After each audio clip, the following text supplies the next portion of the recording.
옛날엔 한 집에 3대가 사는 대가족이 많았고 따라서 부모를 자식이 모시는 일은 당연했습니다.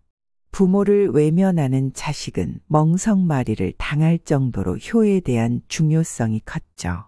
그러나 최근 소가족이 많아지면서 부모 모시기에 대한 자식들의 생각이 많이 변하고 있습니다. 늙은 부모가 경제력이 떨어질 경우 자식들에게 외면당하는 모습이 많이 보여지고 있습니다. 매년 명절이나 가족들이 한자리에 모이는 자리에서 부모 부양이나 재산 문제로 부모와 자식 간, 형제들 간의 싸움이 벌어지고 법정까지 가는 일도 허다하죠. 고작 한 세대가 지났을 뿐인데 어떻게 이렇게 바뀌어 버린 걸까요? 부모 세대까지만 해도 노후에 자식이 부모를 버리는 문제는 뉴스에서나 볼 수 있었습니다. 오늘 나눔 철학에서는 이렇게 순식간에 바뀌어 버린 자식들의 행동에 소가리를 하고 있는 우리 부모들의 속에 있는 이야기 5가지를 준비해 봤습니다. 바로 시작하겠습니다. 첫 번째 속마음은 생전 재산 상속은 절대 안 할 것입니다. 대전에 살고 있는 80대 여성 김 씨에겐 3남 2녀의 자식들이 있지만 대전 근교의 시골집에서 혼자 살고 있다. 김 씨는 퇴행성 관절염 때문에 제대로 걷지 못해 외출이 어렵고 실내에서는 바퀴 달린 의자에 의존해야 한다. 골밀도 수치도 40 이하여서 골절 위험도 매우 높다. 5년 전 남편이 죽자 작은 밭을 혼자 일구고 있지만 손가락이 굽고 무릎이 펴지지 않아 농사일도 쉽지 않다. 보호자가 필요한 상황인데도 자식들은 서로 다른 주장을 하고 있다. 시골에 들어와 어머니를 모시겠다는 둘째 아들 간병인과 집안일을 함께 해줄 도우미를 찾아야 한다는 첫째와 막내 아들의 의견은 좁혀지지 않았고 목소리는 갈수록 커졌다. 딸들도 의견도 마찬가지였다. 둘째 아들이 어머니를 모시겠다는 것에 형제들이 반대하는 속사정은 따로 있다. 형제들은 둘째가 어머니 부양을 빌미로 천여 평에 달하는 논과 밭 과수원, 시골집을 가로채지 않을까 내심 걱정이 되기 때문이다. 결국 김 씨는 하루에 4시간씩 간병인의 도움을 받으며 생활하는 길을 택했다. 김 씨는 5 형제 중 가장 효심이 깊은 둘째와 함께 살고 싶지만 다른 형제들과 불화 때문에 포기했다. 김 씨는 자식들이 나보다 재산 때문에 자주 찾아오는 것을 안다. 면서 생전엔 절대 재산 상속을 하고 싶지 않다. 며 속마음을 털어놨다. 두 번째 속마음은 구박받더라도 자식과 함께 살고 싶어 입니다. 대전에 살고 있는 70대 여성 양 씨는 2년 전 남편이 죽고 나서 몇 달 전까지 혼자 생활했다. 혼자 사는 것이 편하다며 늘 입버릇처럼 말하지만 양 씨 속마음은 그렇지 않다. 자식과 함께 살다 죽는 것이 진짜 양 씨의 바람이다. 양 씨는 힘들게 과일 장사를 하고 그것도 부족해 살던 집을 전세로 옮기면서까지 세 아들을 대학까지 가르쳤다. 그런데 자식들은 빈말이라도 같이 살자라는 말 한 번 하지 않는다. 혼자 살던 양 씨는 3달 전 폐렴으로 병원에 입원했다. 한 달여 병원 신세를 지다 퇴원을 했지만 체력이 떨어져 혼자 생활은 불가능한 상황으로 내몰렸다. 부양 문제로 세 아들은 자주 다투기 시작했다. 서울에 살고 있는 첫째와 둘째 아들은 사업과 맞벌이를 하기 때문에 부양할 수 없다고 했다.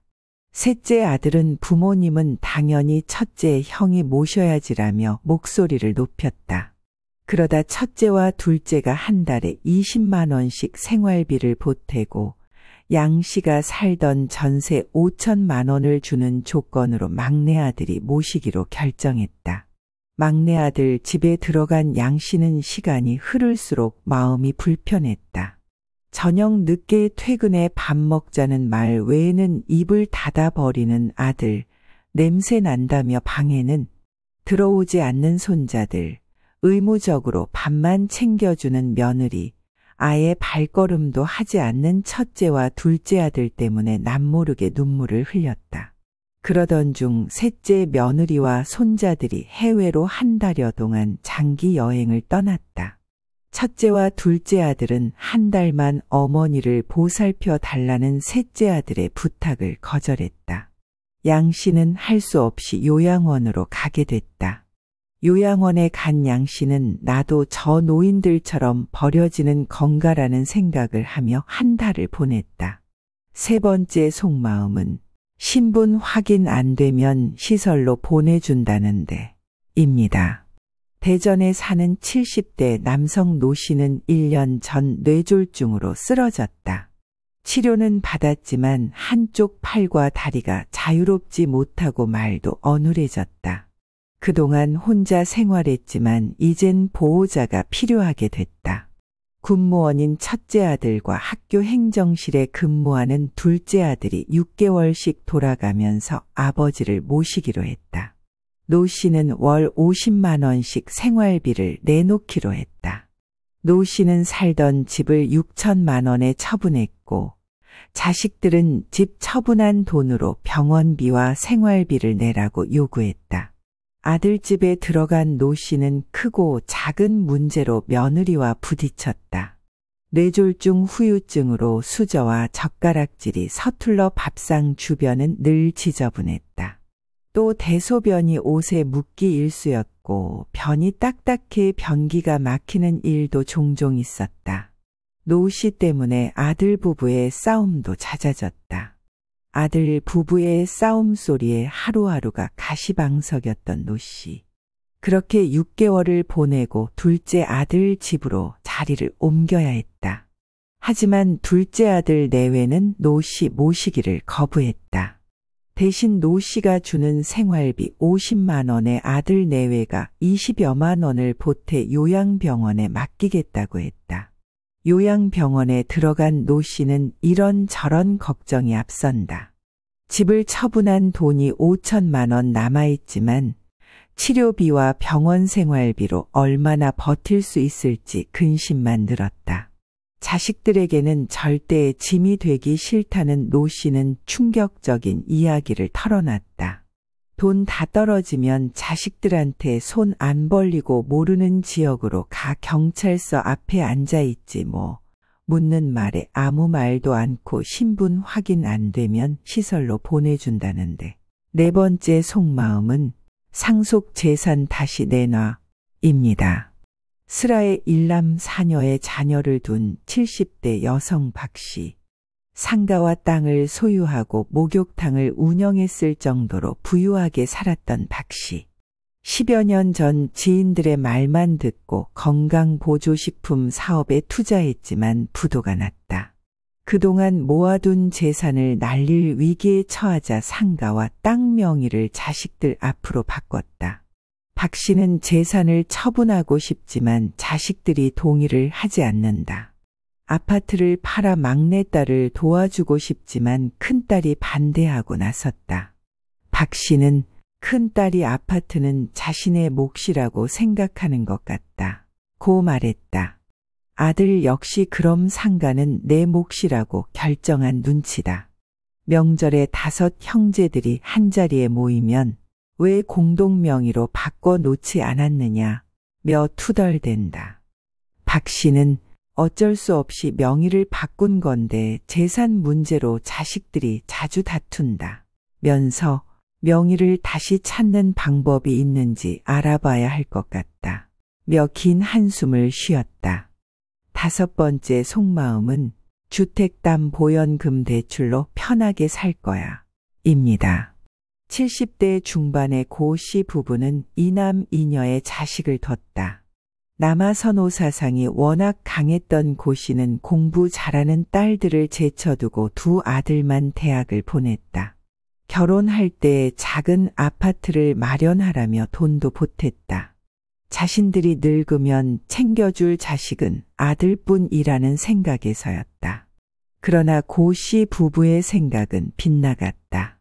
공무원인 큰 아들은 생활이 빠듯하다며 지금껏 생활비 한 번 보태주지 않았다. 전기기사인 둘째 아들 역시 생활이 어렵다며 부모를 외면했다. 그런데 딸들은 부모에게 극진하다. 자주 외식을 시켜주고 용돈에 옷도 사준다. 둘째 딸은 같이 살자고도 한다. 빈말이라도 고 씨 부부는 둘째 딸에게 정말 고맙고 미안하다. 아들 내외는 명절이나 제사 때만 얼굴을 내민다. 명절에도 전날 내려왔다 명절날 아침만 먹곤 처갓집에 들른다며 바로 집을 나선다. 어머니인 이 씨는 지나가는 말로 큰 며느리에게 우린 나중에 큰 애랑 같이 살 거다 라고 하면 대꾸도 하지 않는다. 그냥 배시시 웃고 만다. 맏며느리였던 이 씨는 치매 시어머니를 5년 동안이나 모신 효부였기에 큰 며느리의 반응에 속이 속상하다. 말은 같이 살자고 했어도 이 씨는 건강이 허락하는 한 절대 아들 내외와 같이 살 생각이 없다. 병든 부모를 모시는 일이 얼마나 힘든지 알기에 병들면 요양원에 들어갈 생각도 한다.